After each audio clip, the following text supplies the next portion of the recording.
नमस्कार, जय हिंद साथियों। स्वागत आपका अपने परिवार में। कैसे हो आप सभी।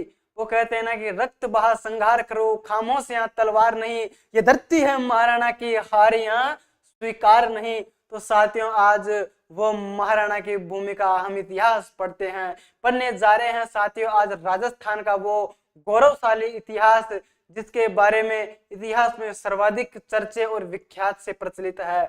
तो शुरू करते हैं साथियों। आज हम मेवाड़ राजवंश के बारे में और आज बेसिक तरीके से शानदार रूप से समझने वाले हैं। और आज ये थ्योरी की रिवीजन क्लास अपनी रहने वाली है साथियों। जो भी दोस्त परिवार में नया है वो एक बार चैनल को सब्सक्राइब करे, लाइक करे और सभी साथियों के पास में शेयर जरूर करिएगा। तो साथियों, शुरू करते हैं बिना किसी देरी के अपने इस बेहतरीन सेशन की शुरुआत करते हैं। तो ध्यान दीजिएगा साथियों, मेवाड़ राजवंश। अब मेवाड़ राजवंश की जब हम शुरुआत करते हैं तो उससे पहले हम मेवाड़ के बारे में जानते हैं।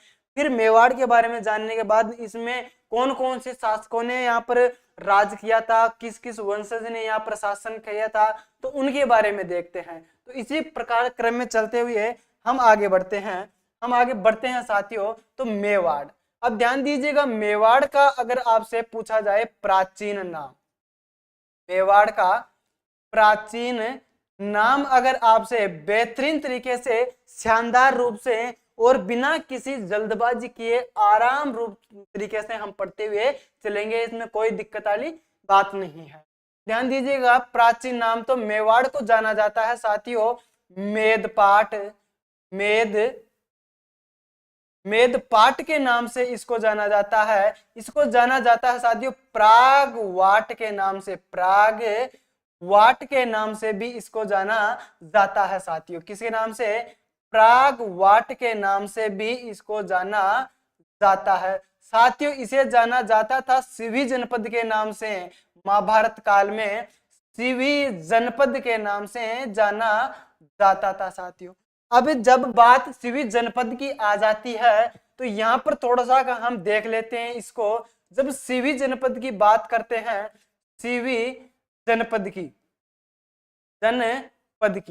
अब सिवी जनपद की साथियों उस समय राजधानी रहा करती थी जिसका नाम था, राजधानी का क्या नाम था सिवी जनपद की? राजधानी का क्या नाम था? राजधानी का नाम था साथियों मध्यमिका। क्या नाम था? मध्यमिका इसका नाम था। और मध्यमिका को वर्तमान में किस नाम से जाना जाता है? मध्यमिका को सर वर्तमान में नगरी के नाम से जाना जाता है। किस नाम से? नगरी के नाम से जाना जाता है। और जो ये नगरी है साथियों, ये नगरी कहां पर है? ये नगरी कहां पर है? तो नगरी वर्तमान में चित्तौड़गढ़ जिले में है। नगरी वर्तमान में चित्तौड़गढ़ जिले में स्थित है, चित्तौड़गढ़ में स्थित है। तो ध्यान दीजिएगा, इसको वर्तमान में नगरी के नाम से जाना जाता है। किस कब? वर्तमान में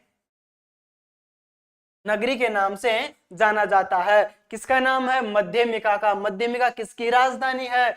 सिवी जनपद की राजधानी है। तो ध्यान दीजिएगा, मेवाड़ के प्राचीन नाम मिलेंगे आपको मेदपाट, प्रागवाट, सिवी जनपद। सिवी जनपद की राजधानी आपको करनी है मध्यमिका।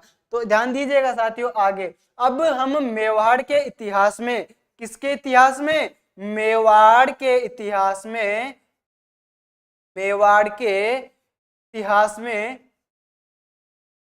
हम पढ़ते हैं साथियों दो वंशज। कौन कौन से वंशज है सर? इसमें से हम पढ़ते हैं दो वंशज। अब वो दो वंशज है जिनका नाम, वंश केवल एक ही है किंतु बाद में दो रूप ले लेते हैं। तो इसी प्रकार देखिएगा, एक तो पढ़ते हैं गुहिल वंश। कौन सा वंश पढ़ते हैं? गुहिल वंश के बारे में पढ़ते हैं। और दूसरा पढ़ते हैं हम सिसोदिया वंश के बारे में, सिसोदिया वंश के बारे में पढ़ते हैं।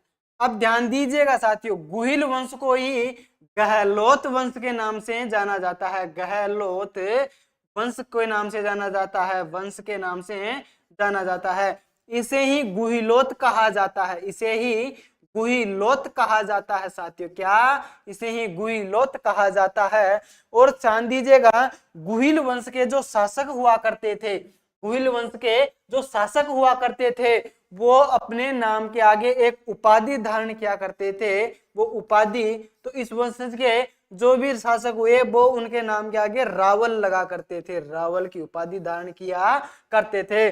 और जो सिसोदिया वंश के जो शासक थे, सिसोदिया वंश के जो शासक थे, इनकी उपाधि कौन सी थी? इनकी उपाधि कौन सी थी? तो इनकी उपाधि थी राणा या महाराणा की, राणा या महाराणा की उपाधि धारण किया करते थे।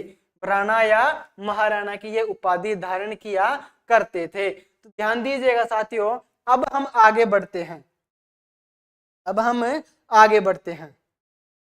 और यहां पर देखिएगा, जो गुहिल जो वंश था, ये 566 से लेकर के, ये अगर आपसे पूछा जाए 566 से लेकर के 1303 तक शासन किया था इसने, 1303 तक ये रहा था, ये भी आपको ध्यान रखना है। और 1326 से लेकर के और 1326 से लेकर के 1946 तक ईस्वी तक शासन जो किया था वो सिसोदिया वंश के शासकों ने किया था। अब ध्यान दीजिएगा साथियों, हम आगे बढ़ते हैं, अब हम आगे बढ़ते हैं। अब यहाँ पर देखिएगा, यहाँ पर हम इस मानचित्र में बात करने जा रहे हैं साथियों मेवाड़ की। इसकी बात कर रहे जाए मेवाड़ की। सर मेवाड़ तो हम पढ़ ही रहे हैं। तो यहाँ पर देखिएगा मेवाड़। अब इस मेवाड़ के अंतर्गत उस समय कौन कौन से राज्य या रियासतें आती थी? तो ध्यान दीजिएगा, यहाँ पर आती है साथियों प्रतापगढ़। कौन सा आता है? यहाँ पर आता है, यहाँ पर आता है प्रतापगढ़। कौन सा? यहाँ पर आता है प्रतापगढ़। ध्यान दीजिएगा, यहाँ पर आता है साथियों डूंगरपुर। यहाँ पर कौन सा आता है? डूंगरपुर जिला यहाँ पर आता है, डूंगरपुर रियासत यहाँ पर आती है। यहाँ इसके बाद में बात करें, यहाँ पर आती है साथियों बांसवाड़ा। यहाँ पर कौन सी आती है? बांसवाड़ा यहाँ पर आती है। और कितनी हो गई? 1 2 3 4 यहाँ पर हो जाती है। और इसके बाद में हम बात करते हैं, एक आ जाती है साथियों शाहपुरा, शाहपुरा, ठीक है। तो यहाँ पर हम कलर भर देते हैं इनमें।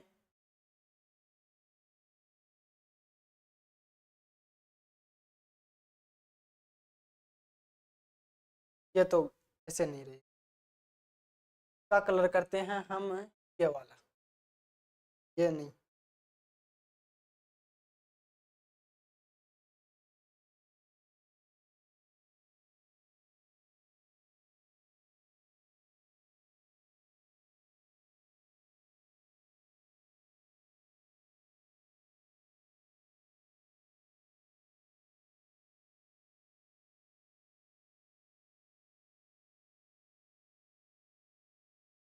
यहाँ पर है साथियों मेवाड़, यहाँ पर है मेवाड़। और यहाँ पर देखिएगा, यहाँ पर देखते हैं तो यहाँ पर आ जाता है साथियों शाहपुरा। कौन सा? क्या है? पूरा यहाँ पर आता है, यहाँ पर आता है प्रतापगढ़। प्रतापगढ़ रियासत आ जाती है। यहाँ पर आ जाती है बांसवाड़ा रियासत, बांसवाड़ा रियासत आ जाती है। इधर आ जाती है साथियों डूंगरपुर, डूंगरपुर आ जाती है। ये आपको ध्यान रखना है। हाँ,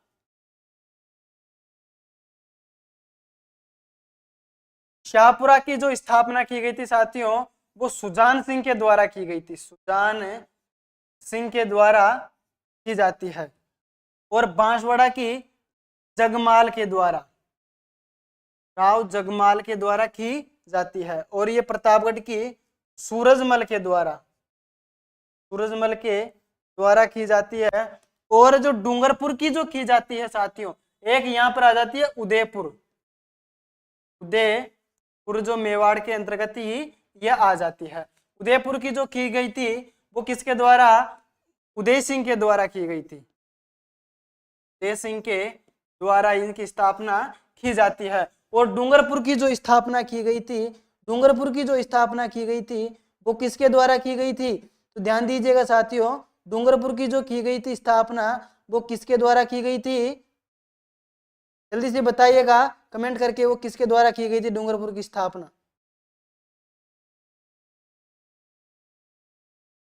हाँ ठीक है, तो डूंगरपुर की स्थापना की गई थी साथियों सामंत सिंह के द्वारा। किसके द्वारा? सामंत सिंह के द्वारा इसकी स्थापना की गई थी 1178 ईस्वी में। ठीक है, तो ये आपको ध्यान में रखना है। तो इस तरफ आ जाता है मारवाड़, आ जाता है इस तरफ, तो आ जाता है मारवाड़। और इस तरफ बात करते हैं तो इस तरफ आ जाता है जांगल प्रदेश, जांगल प्रदेश। और इस तरफ आ जाता है ढूंढाड़ प्रदेश, ढूंढाड़ प्रदेश की बात करते हैं। और इस तरफ आ जाता है हाड़ौती प्रदेश, हाड़ौती प्रदेश आ जाता है। ठीक है, तो ये आपको थोड़ा सा आगे ध्यान रखना है मेवाड़ रियासतों के बारे में। अब ध्यान दीजिएगा, आगे हम बात करने जा रहे हैं साथियों, आगे हम बात कर रहे हैं इस मेवाड़ के इतिहास के बारे में। विश्व का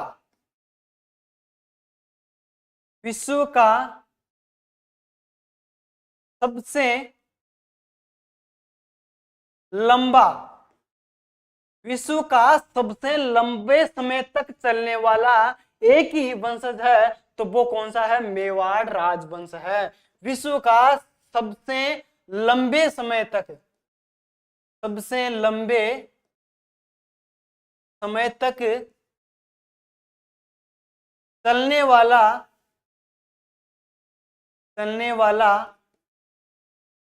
एकमात्र राजवंश वो है साथियों मेवाड़ राजवंश। कौन सा है? मेवाड़ राजवंश है। अब ये कितने समय तक रहा था? तो ध्यान दीजिएगा साथियों, मेवाड़ राजवंश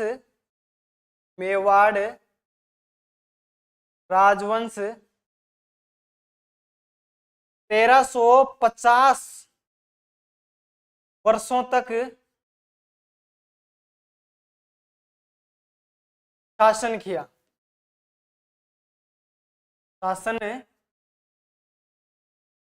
था। मतलब विश्व का सबसे लंबा अगर कोई वंश राजवंश है तो वो है साथियों मेवाड़ का राजवंश। इसके इतने समय तक एक भी रियासत में एक भी वंशज नहीं टिक पाया था, उसे पहले ही वो समाप्त हो जाता था। और ये एकमात्र ये यही एक सा वंशज है। वो सबसे, आप ध्यान दीजिएगा, राजस्थान की सबसे प्राचीन रियासत भी वो है साथियों मेवाड़ रियासत। राजस्थान की सबसे प्राचीन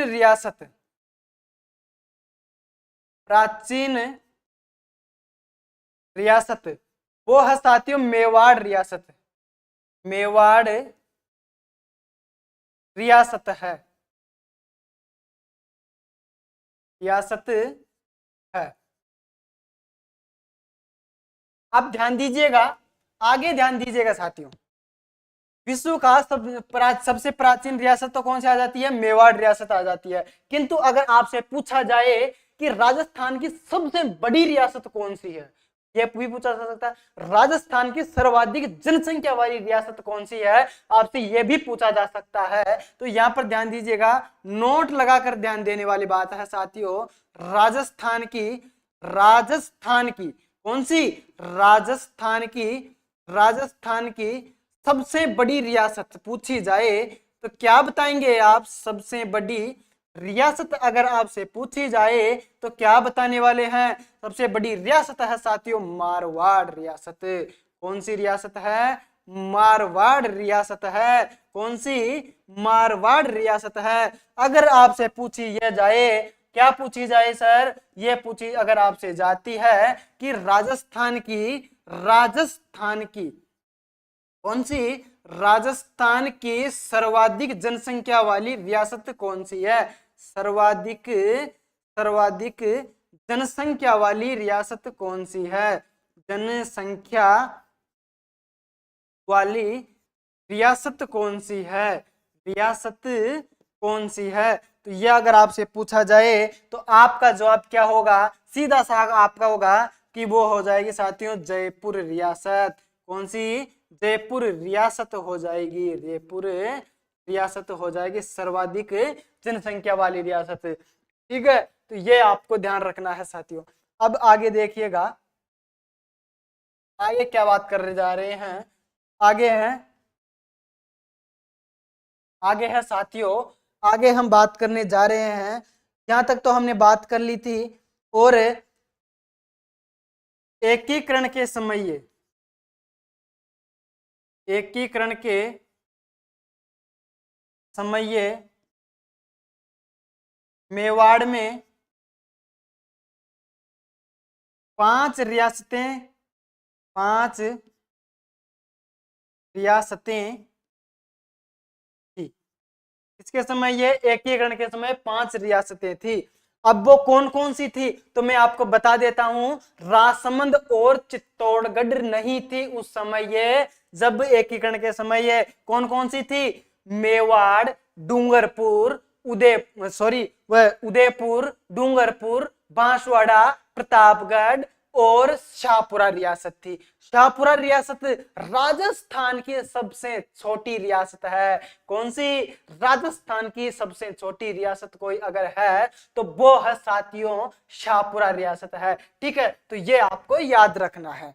तो यहाँ कौन कौन सी रियासत आ जाती है यहाँ पर एकीकरण के समय ये, तो यहाँ पर ध्यान दीजिएगा साथियों। एक तो आ जाती है उदयपुर आ जाती है। सर कौन सी? उदयपुर आ जाती है। और दूसरी बात करते हैं तो डूंगरपुर रियासत आ जाती है। कौन सी?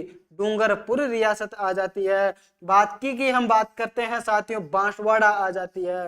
बांसवाड़ा आ जाती है। हम बात करने जा रहे हैं साथियों आगे, बांसवाड़ा आ जाती है। प्रतापगढ़ आ जाती है। प्रतापगढ़ आ जाती है। और हम देखते हैं, और हम देखने जा रहे हैं साथियों शाहपुरा रियासत आ जाती है। शाहपुरा रियासत आ जाती है। अब कौन कौन सी नहीं थी तो यहां पर ध्यान दे दीजिएगा साथियों, यहां पर ध्यान दीजिएगा कौन कौन सी नहीं थी। तो उस समय ये राजसमंद व चित्तौड़गढ़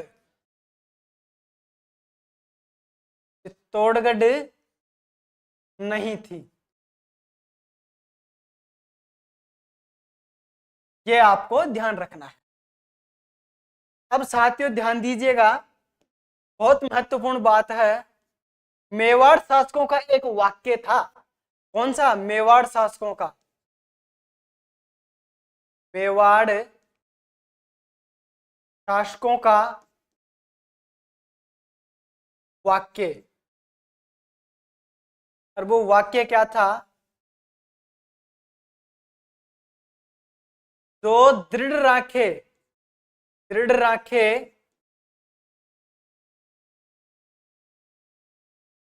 धर्म को तीन राखे करतार। तीन राखे करतार।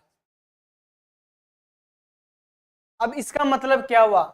जो दृढ़ राखे धर्म को तिहि राखे करतार। इसका मतलब क्या हुआ? मतलब जो अपने विश्वास पर, अपने धर्म पर अडिल रहता है और किसी के आगे झुकता नहीं है, किसी के बहकावे में नहीं आता है, मतलब अटल रहता है अपने ही अभिमान पर, अपने स्वाभिमान पर। और उसकी लाज भी कौन रखता है? एकलिंग नाथ जी रखते हैं, अर्थात भगवान भी उसकी रक्षा करता है। इसका मतलब यह रहा है।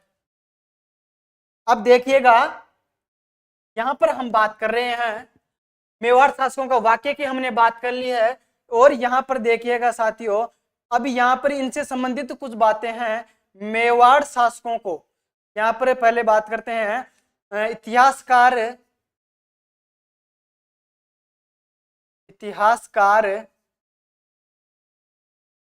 अबुल फजल के अनुसार, अबुल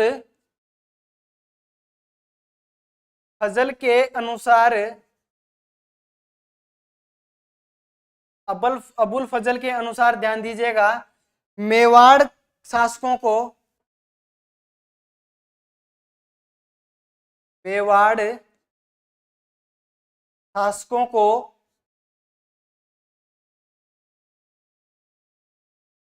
ईरान का एक शासक था, ईरान के शासक नौशेखा, नौशेखा आदिल की, नौशेखा आदिल की संतान बताते हैं। इनके वंशज बताते हैं, नौशेखा आदिल के, किसके? नौशेखा आदिल के वंशज बताते हैं। ईरान का शासक था, जिनके वंशज किसको बताया जाता है, किसके अनुसार? अबुल फजल के अनुसार बताया जाता है, मेवाड़ शासकों को बताया जाता है। अब ध्यान दीजिएगा साथियों, मेवाड़ शासकों को, मेवाड़ शासकों को हिंदुआ सूरज कहा जाता है, सूरज, सूरज कहा जाता है, कहा जाता है। अब ध्यान देने वाली बात है, यहां पर देखिएगा,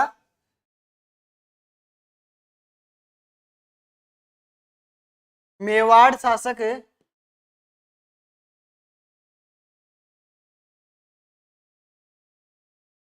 स्वयं को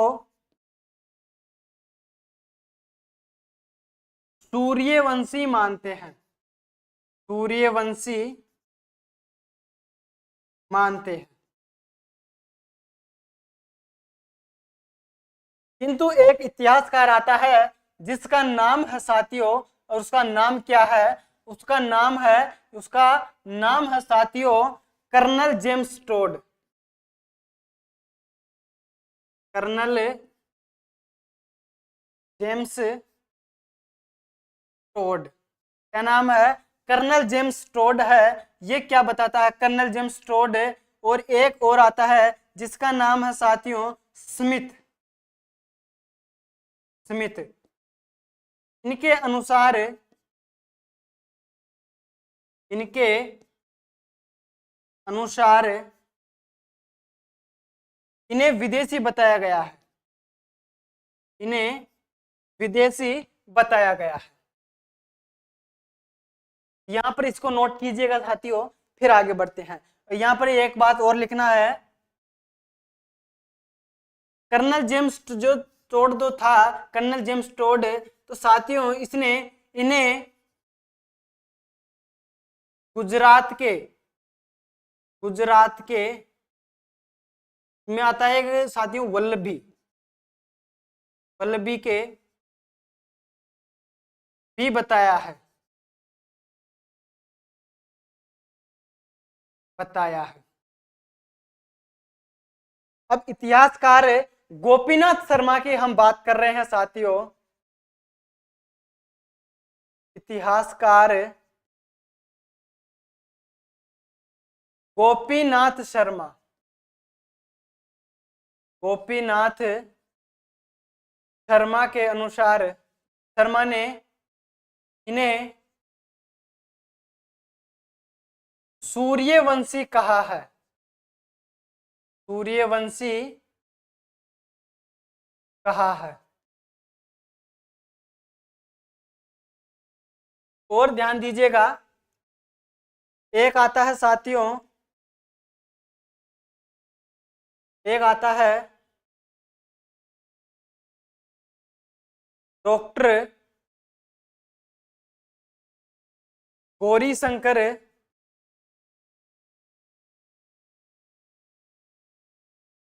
हीराचंद ओझा, हीराचंद ओझा। इन्हें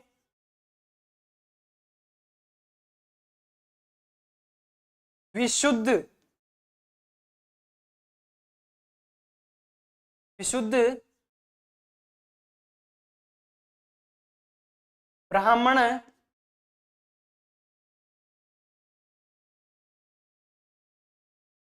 की संतान बताते हैं, संतान बताते हैं।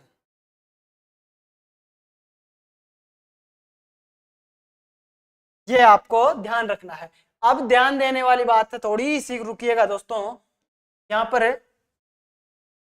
अब यहां पर रखिएगा, मेवाड़ शासकों का जो ध्वजा था, मेवाड़ शासकों की ध्वजा, मेवाड़ शासकों की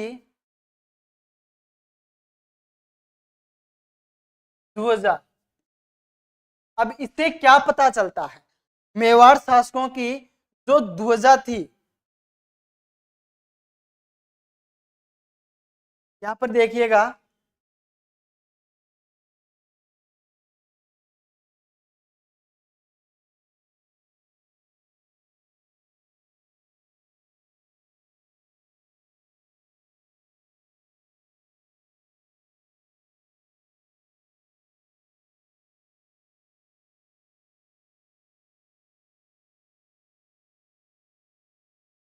यहां पर देखिएगा,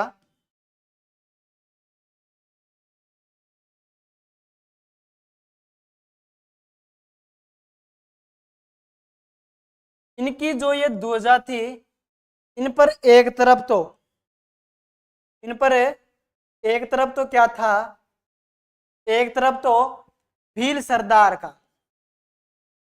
भील सरदार का तीर कमान लिए, तीर कमान लिए, और एक तरफ क्या था, इसमें एक तरफ था सूर्यवंशी, सूर्य, एक सूर्य का सा चिन्ह था, सूरज का सा, इस प्रकार से मेवाड़ शासकों का चिन्ह था, मेवाड़ शासकों का राज चिन्ह।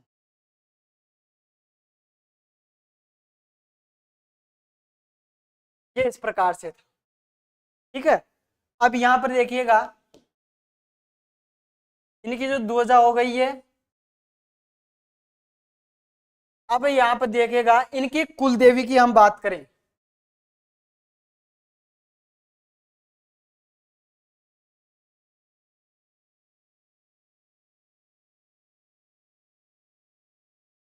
मेवाड़ शासकों के कुल देवता, कुल देवता कौन है? इनके कुल देवता है साथियों, एक लिंग, एक लिंग नाथ जी। अब इनका मंदिर अगर पूछा जाए, इनका मंदिर, मंदिर कहां पर है? मंदिर है साथियों कैलाशपुरी, कैलाशपुरी के अंतर्गत है। यहां पर साथियों पाशुपत संप्रदाय की, पाशुपत संप्रदाय की प्रधान पीठ है, प्रधान पीठ है। और यहां पर देखना, यहां पर देखिएगा पाशुपत संप्रदाय के अगर पूछा जाए प्रवर्तक, प्रवर्तक तो वो हो जाएंगे लकुलिश मुनि,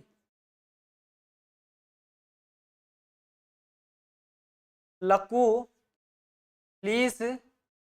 मुनि। ठीक है, यहां पर आपको ध्यान रखना है।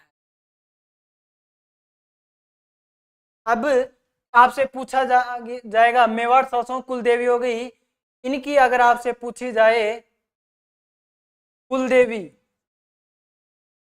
कुल देवी अगर पूछी जाए तो वो है कि साथियों बाण माता। बाण माता। बाण माता का मंदिर कहाँ पर है?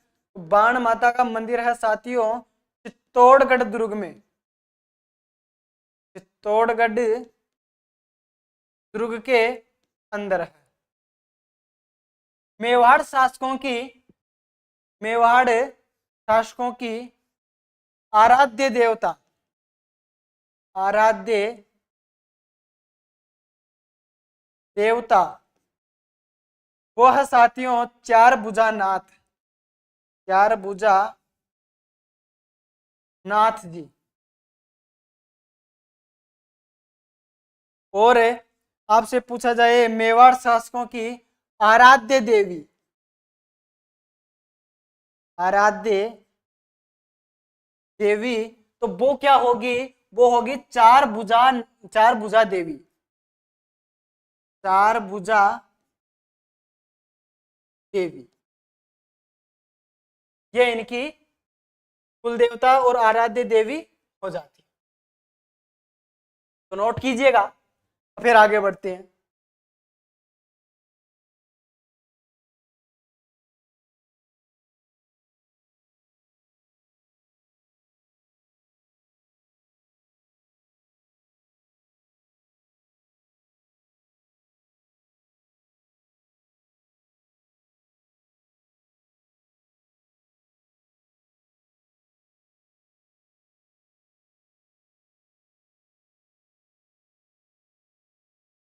ठीक है, कर लिया नोट? ये मंदिर कहां पर है? ये इनका तो है साथियों यहाँ पर है। चारभुजा नाथ जी का तो है गढ़मोर, गढ़मोर राजसमंद, राजसमंद। और चारभुजा देवी का मंदिर जो है, इनका मंदिर जो है वो है हल्दी गांठी, हल्दी गांठी राजसमंद।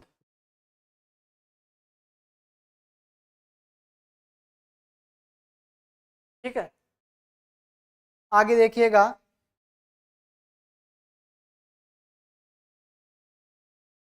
अब एक इतिहासकार की बात कर रहे हैं।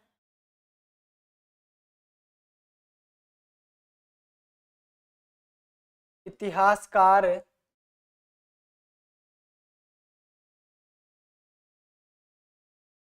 मुहरनोत नैणसी, मुहरनोत नैणसी, इन्होंने गुहिलों की, गुहिलों की 24 शाखाओं का,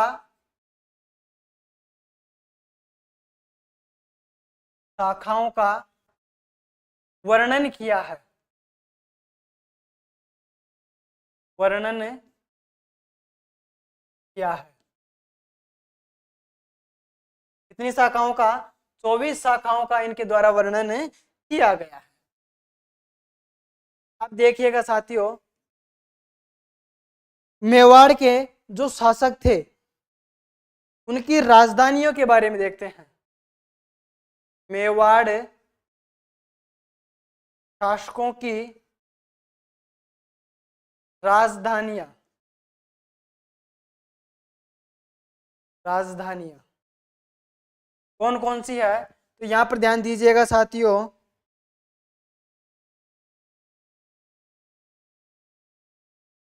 नागदा, आहड़, चित्तौड़गढ़, चित्तौड़गढ़, उदयपुर, उदयपुर, गोगुंदा, गोगुंदा, गोगुंदा के बाद में चले चावंड। ठीक है, गोगुंदा, गोगुंदा के बाद में साथियों हम बात करते हैं उदयपुर, उदयपुर के बाद में गोगुंदा, गोगुंदा के बाद में अगर हम बात करते हैं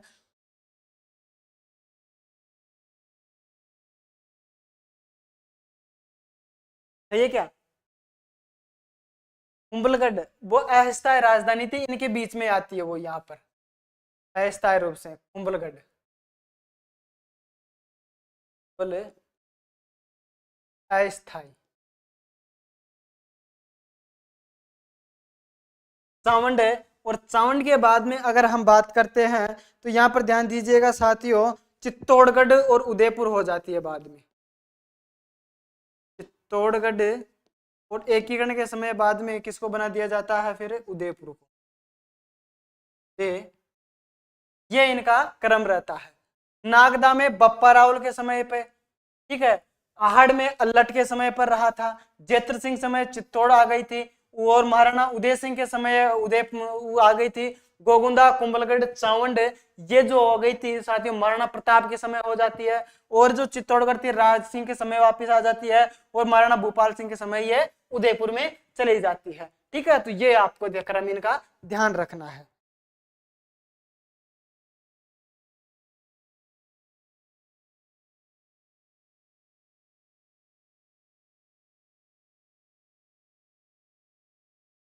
कर लिया नोट, आगे देखते हैं।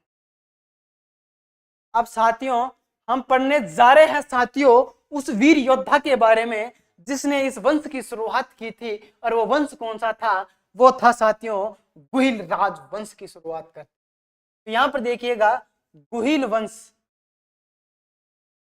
गुहिल राजवंश, गुहिल राजवंश कर लिया शुरुआत, ठीक है सर, हो गई शुरुआत, बस हो गई शुरुआत। यहाँ पर गुहिल वंश साथियों का संस्थापक, संस्थापक वो था गुहादित्य, गुहादित्य। अब ये गुहादित्य के बारे में जानते हैं, तो ये क्या था इस वंश का संस्थापक, संस्थापक यहां पर बात आ गई, संस्थापक था। ठीक है, तो इसे ही हम संस्थापक कह सकते हैं। और साथियों से मूल पुरुष, मूल पुरुष, आदि पुरुष,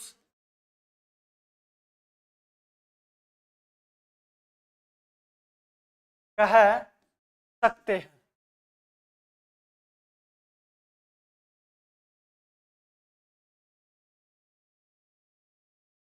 इसने गुहिल वंश की जो स्थापना की थी, गुहिल वंश की स्थापना 566 ईस्वी में। अब आपसे पूछा जाए इसके बारे में, गुहादित्य कौन था, गुहादित्य कौन था, तो साथियों ध्यान दीजिएगा, जो गुहादित्य था इनके पिता का नाम था शिलादित्य, इनके पिता का क्या नाम था, शिलादित्य। यहां पर ध्यान दीजिएगा, पिता, इनके पिता का नाम, सॉरी यहां पर पिता शिलादित्य, शिलादित्य। इनकी माता का नाम, माता का नाम था पुष्पावती, पुष्पावती इनकी माता का नाम था। किंतु इसका पालन पोषण जो किया था वो किसके द्वारा किया गया था, गुहादित्य का जो पालन पोषण किया गया था, इनका पालन पोषण किया गया, वो किसके द्वारा किया गया था पालन पोषण, एक ब्राह्मण परिवार से संबंधित थी, ब्राह्मण महिला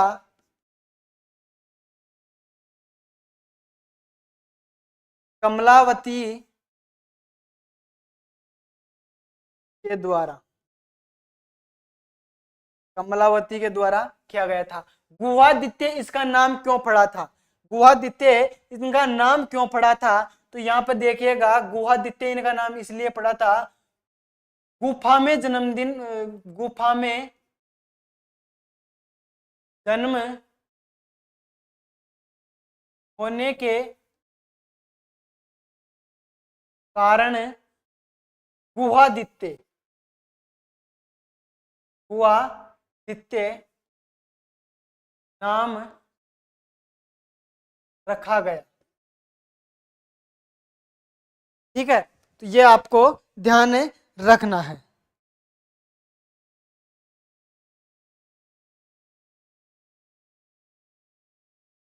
अब देखिएगा साथियों, यहां पर शिलादित्य की बात करते हैं। ये जो साथियों शिलादित्य है, ये गुजरात का शासक था। कहाँ का था?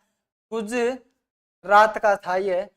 अब क्या हुआ कि जो पुष्पावती थी, ये राजस्थान आ जाती है, ये यहाँ पर दर्शन करने के लिए, और यहाँ पर किसी यहाँ पर स्थान पर है, और बाद में पीछे पता चलता है कि दुश्मनों ने आक्रमण करके इनका जो सब कुछ राज्य था वो नष्ट कर दिया जाता है। उस समय पुष्पावती गर्भवती थी, तो उस सोच के कारण ही, उस ऐसे भयानक जो इसको प्रकोप लगा इसके बाद में तेरा राज्य, तेरा पति, जो सब कुछ वहां पर नष्ट हो चुका है। तो ये इतनी भयंकर टेंशन में आई कि बाद में उस टेंशन से इनके एक बच्चा हुआ, और साथी जिसका नाम गुहादित्य रखा, और बाद में इसकी यहाँ पर मृत्यु हो जाती है।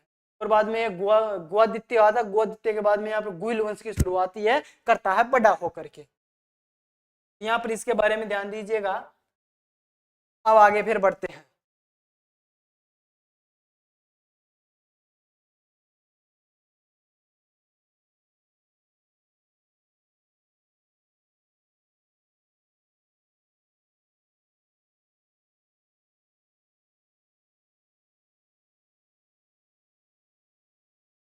लिख लिया? अब देखिएगा, अब यहां पर हम बात कर रहे हैं साथियों, आगे आता है बप्पा रावल। बप्पा रावल कौन सा आता है? बप्पा रावल आता है।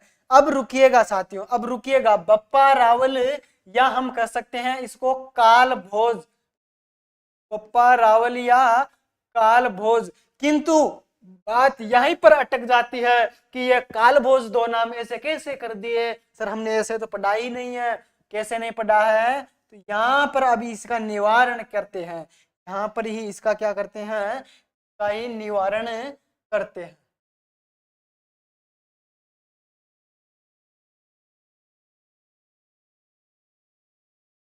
यहाँ पर देखिएगा,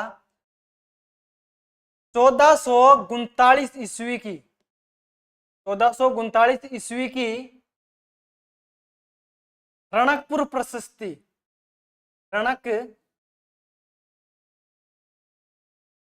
रणकपुर प्रशस्ति में बप्पा रावल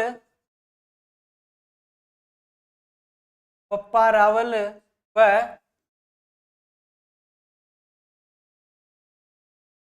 काल भोज को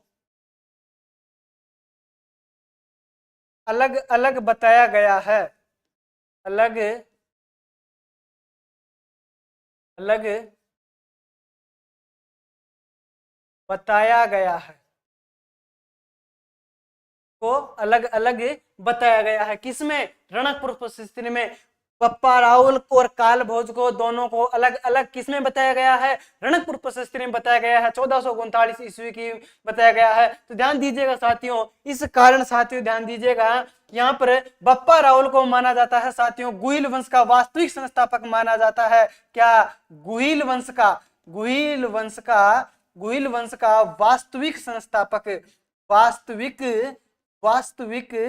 संस्थापक माना जाता है। संस्थापक बप्पा रावल को माना जाता है। तो यहाँ पर ध्यान दीजिएगा साथियों, बप्पा रावल ने 734 ईस्वी में, कब की बात कर रहे हैं? 734 ईस्वी में साथियों, मौर्य शासक, कौन सा शासक? मौर्य शासक था साथियों, जिसका नाम था मान मोरी। मान मोरी, मान मोरी को हराकर, मान मोरी को हराकर हराकर चित्तौड़ दुर्ग पर अधिकार किया था साथियों।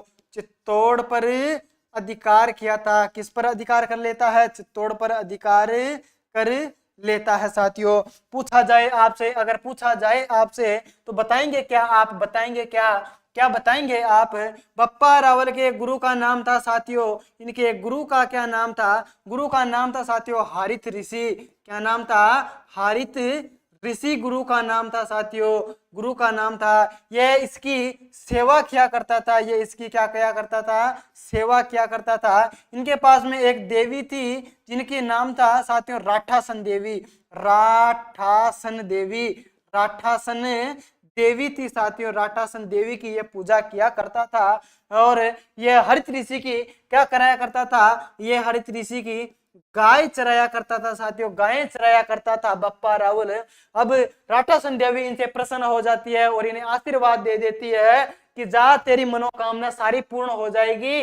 और किंतु वो तो कहती है हरित ऋषि को, किंतु हरित ऋषि बोलते हैं कि नहीं, मुझे कुछ भी नहीं चाहिए, किंतु जो ये मेरे साथ में मेरी गायों की रक्षा करता है और मेरी जो इतना केयर करता है, तो आप इस बालक को कुछ आगे बढ़ने के लिए इसे आशीर्वाद दे दीजिएगा।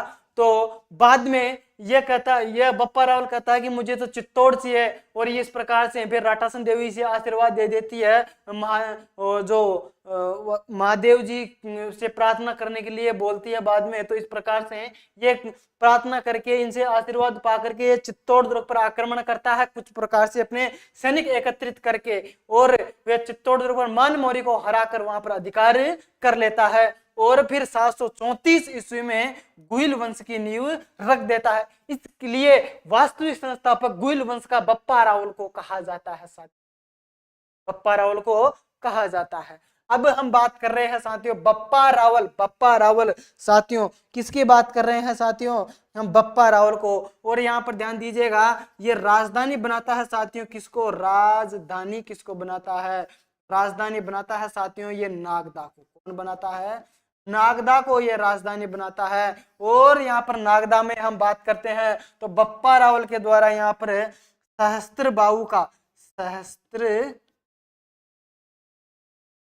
बाहु का या फिर शास बहू का, शास बहू का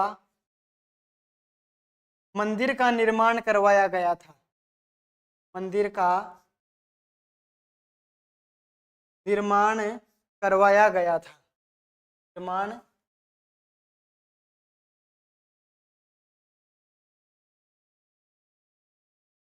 निर्माण करवाया गया।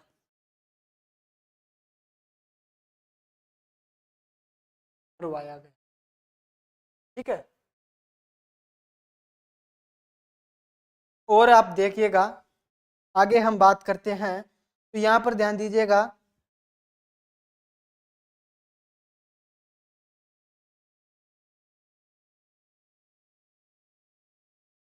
कैलाशपुरी में,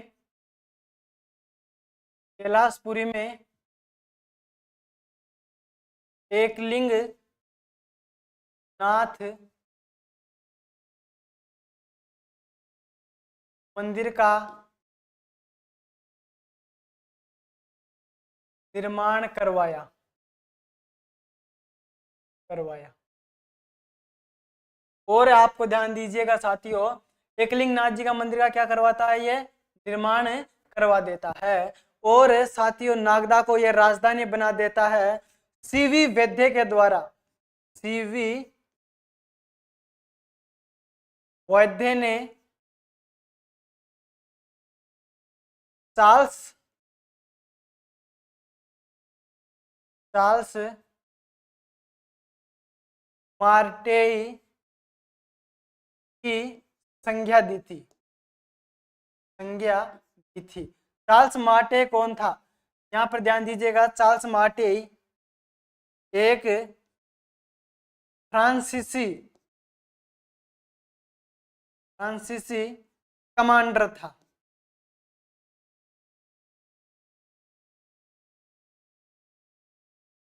बप्पा रावल का जो इन्होंने साथियों, जो बप्पा रावल था, इन्होंने यहाँ पर कहाँ पर अधिकार कर लिया था इन्होंने, यहाँ पर इसने अधिकार कर लिया था रावलपिंडी पर अधिकार कर लिया था, ईरान, इराक, खुरासान, रावलपिंडी पर, यहाँ पर इन्होंने अपनी विजय का परचम फहरा दिया था और इन अपने साम्राज्य का यहाँ पर इन्होंने क्या कर लिया था, विस्तार इनके द्वारा कर लिया गया था, बप्पा रावल के द्वारा कर लिया गया था। तो यहाँ पर बप्पा रावल के द्वारा इराक, ईरान, खुरासान पड़ता है अफगानिस्तान में, तो यहाँ पर इराक और रावलपिंडी पर इनका अधिकार हो गया था, इन पर अपने इतनी दूर तक इन्होंने अपना साम्राज्य का विस्तार कर लिया था साथियों।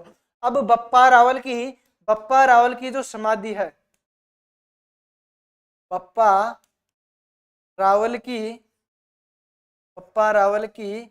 समाधि, बप्पा रावल की समाधि है वो है कहां पर, बप्पा रावल नागदा में है साथियों, नागदा में।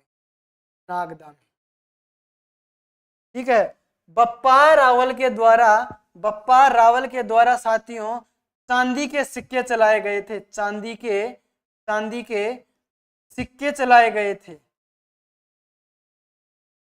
चांदी के सिक्के, और वो भी कितने, 115 क्रेन के सिक्के थे साथियों, 115 क्रेन के सिक्के थे इनके, यहाँ पर आपको ध्यान रखना है।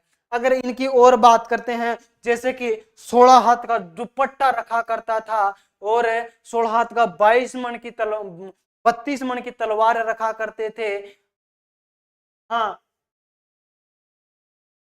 और 2 भैंसों की बलि दिया करते थे, 4 बकरे खाया करते थे, तो इस प्रकार से ये इन्हें कहा जाता है।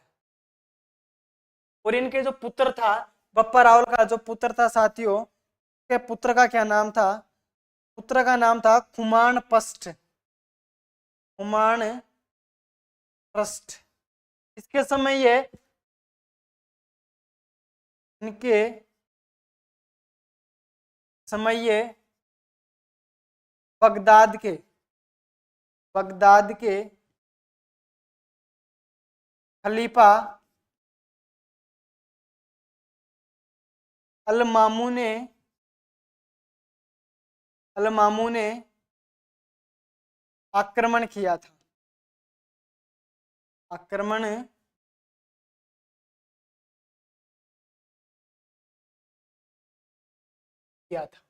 तो इसको नोट कीजिएगा, आगे फिर बात करते हैं।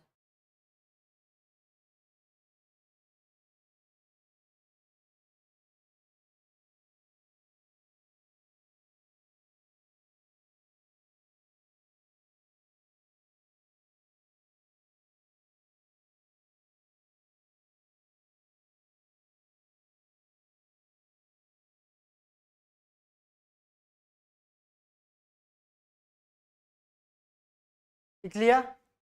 अब साथियों मानमोरी की यहाँ पर हम बात करते हैं, मानमोरी की, यहाँ पर मानमोरी की, बप्पा रावल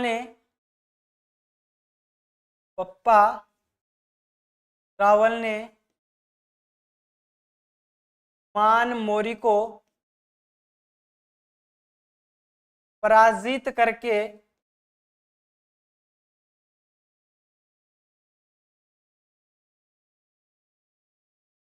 चित्तौड़ पर अधिकार किया,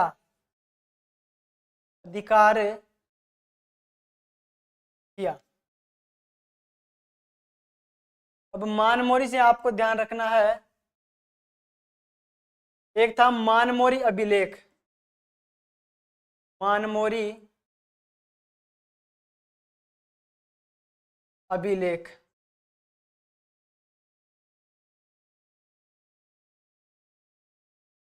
से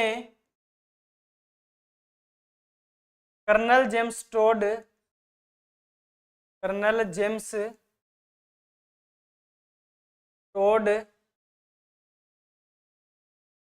इंग्लैंड जाते समय ये समुद्र में फेंक दिया था, समुद्र में फेंक दिया था।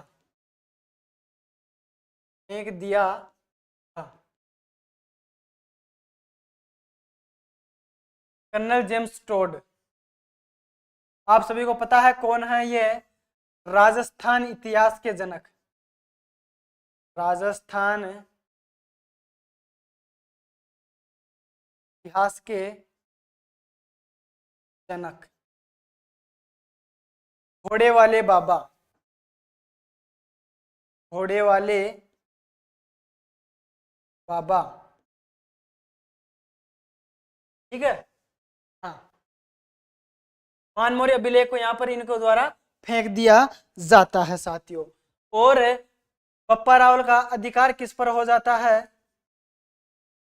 अधिकार पर हो जाता है, चित्तौड़ दुर्ग पर हो जाता है, चित्तौड़ दुर्ग पर हो जाता है। इसका जो निर्माण करवाया था वो चित्रांगद मौर्य के द्वारा, चित्रांगद या फिर चित्रांग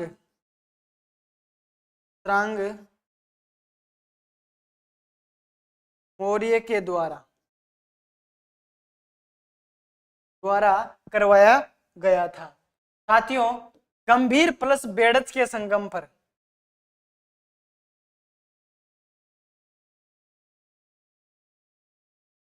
गंभीरी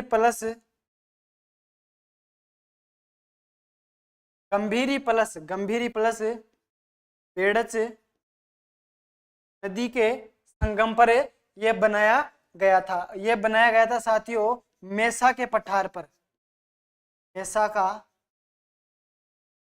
पठार, या हम कह सकते हैं चित्रकूट की पहाड़ी, चित्रकूट पहाड़ी पर यह बनाया गया था। ठीक है, ये आपको ध्यान रखना है। ये था साथी, क्या है ये? राजस्थान का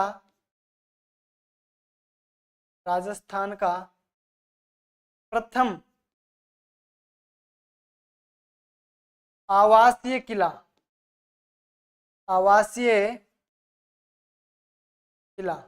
राजस्थान का पहला लिविंग फोर्ट इसे कहा जाता है। दूसरा जैसलमेर को कहा जाता है। तो राजस्थान का प्रथम आवासीय किला, राजस्थान का एकमात्र किला चित्तौड़गढ़ का किला है जहां पर कृषि की जाती है साथियों। राजस्थान का सबसे बड़ा दुर्ग वो है चित्तौड़ का किला, मेसा के पठार पर बना हुआ, गंभीर प्लस बेड़ज के संगम पर बना हुआ, गंभीरी नदियों के संगम पर बना हुआ मेसा के पठार पर चित्रकूट दुर्ग, इसे चित्रकूट दुर्ग के नाम से जाना जाता है साथियों। यहाँ पर साथियों इसको दक्षिणी पूर्वी द्वार के नाम से जाना जाता है, मालवा का प्रवेश द्वार इसको कहा जाता है, राजस्थान का गौरव इसको कहा जाता है। तो यह आपको ध्यान रखना है, क्या कहा जाता है इसे?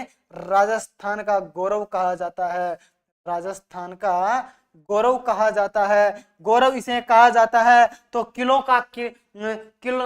किलों का सिरमौर इसे कहा जाता है, दुर्गों का सिरमौर भी इसी को कहा जाता है। तो यहाँ पर ध्यान दीजिएगा, दुर्गों का सिरमौर भी इसी को कहा जाता है, दुर्गों का सिरमौर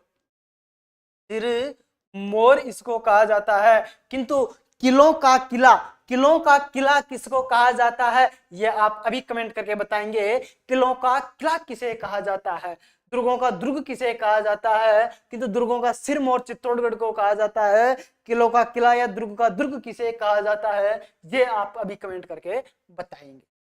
ठीक है, हाँ। आज की जो क्लास है साथियों अपनी यहीं तक रहने वाली है। तो आपको कैसी लगी क्लास? फिर मिलते हैं साथियों अगले नए सेशन में इसके नेक्स्ट पार्ट के साथ में। तभी तक आप सभी को धन्यवाद। जय हिंद, जय भारत, नमस्कार।